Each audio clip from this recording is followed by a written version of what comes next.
All right, my YouTube friends and families.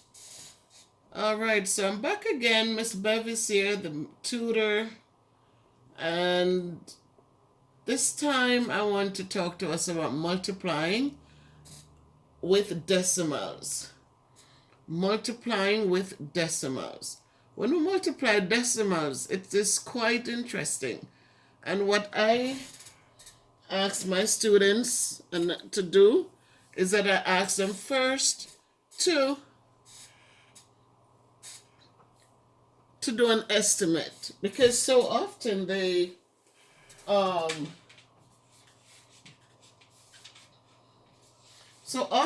come up with numbers, or they come up with amounts that are really interesting. I call it interesting because it is so far-fetched. So I teach them how to look at what they have and do an estimate. And if you look at this right here, because multiplication, we have commutative multiplication. So what that means is that wherever you put the digits, you should come up with the same amount. So here I am going to, this is a decimal amount. We are going to look at what we have here. This is just 3.65 cents. If we look at this as money, 3 groups of 65 cents. So right there, we know that we shouldn't come up with a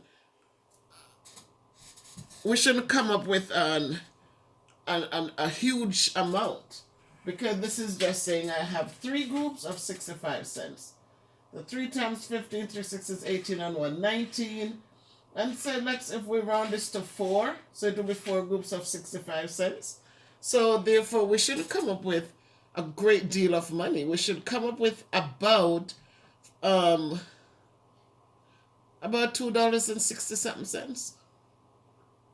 So let's multiply, and then let us put our decimal where it belongs. So the first thing I tell my kids is to multiply as a regular number. Just multiply them as if there were no decimals in the number. Multiply it as a regular number. So we're going to now drop the decimal and just multiply 362 times 65. This is a regular number. And so 5 times 2 is 10. I like to put my numbers on the side. I'm going to put my 0, and I'm going to carry the 1 over to be added there. 5 times 6 is 30, plus 1 is 31. I'm going to put it on the side. I'm going to put the 1 down, and I'm going to carry the 3 over here. 5 times 3 is 15, plus 3 is 18.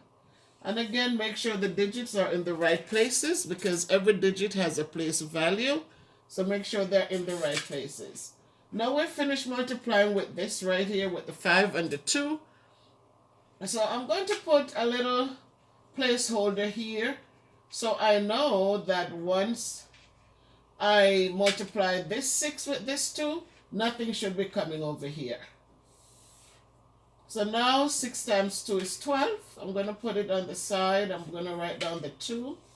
And I'm going to carry the 1 to be added on with the 6. 6 times 6 is 36, and 1 is 37. Again, I put them on the side just for me. So now I'm going to put the 7 down, and I'm going to bring the 3 over on this side. And 6 times 3 is 18, and 3 is 21. So now I'm going to add my two products together. 0 plus 0 is 0. 2 plus 1 is 3. 8 plus 7 is 15. 1 plus 1 is 2, plus 1 is 3. And 2 and nothing is 2. So now I multiplied, and I have this big number, 23,530. But does 3 groups of 65, or say 4 groups of 65 cents gives me all of this? No. Now step 2 tells me to count my digits after decimals. So it should be decimals. So I go back to my main problem, and I'm going to count my decimal, my places. 1. Let me use a different color. So I have 1, 2, 3, 4 digits after decimal point, right? So I come back to my final product, and I'm going to, we know whole numbers have a decimal right there. So I'm going to count my 4 places back from right to left. I'm counting from right to left.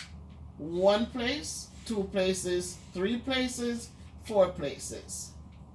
So my final answer is,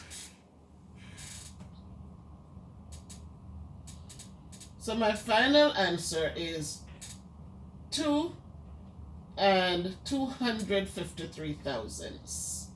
My final answer is 2 and 2 and 3, 5, 3. The 0 doesn't matter because it's just saying that there are no 10 thousandths there. This is 2 and 353 thousandths. So that is the outcome.